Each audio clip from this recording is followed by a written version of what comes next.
শৈশবের ছোট ছোট কিছু খাবারের সঙ্গে আনন্দঘন অনেক মুহূর্ত জড়িয়ে থাকে, যেগুলো মাঝে মাঝে স্মৃতির ছোঁয়ায় পরশ বুলিয়ে দেয় মনে, যা কখনো ফিরে পাওয়া যায় না।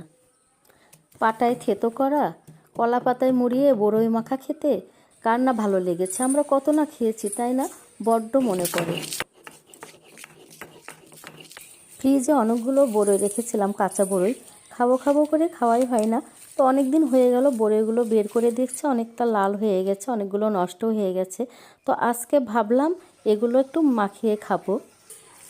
ধনিয়া পাতা কাঁচামরিচ দিয়ে ঝাল ঝাল করে এই বড়ই মাখা খেতে দারুণ লাগলো এই গরমে।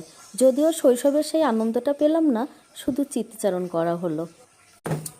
শৈশবের ছোট ছোট কিছু খাবারের সঙ্গে আনন্দঘন অনেক মুহূর্ত জড়িয়ে থাকে, যেগুলো মাঝে মাঝে স্মৃতির ছোঁয়ায় পরশ বুলিয়ে দেয় মনে, যা কখনো ফিরে পাওয়া যায় না।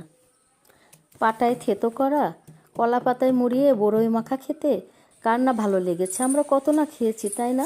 বড্ড মনে পড়ে।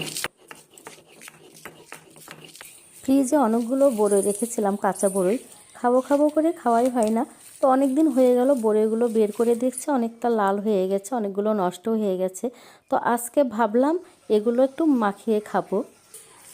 ধনিয়া পাতা কাঁচামরিচ দিয়ে ঝাল ঝাল করে এই বড়ই মাখা খেতে দারুণ লাগলো এই গরমে। যদিও শৈশবে সেই আনন্দটা পেলাম না, শুধু স্মৃতিচারণ করা হলো।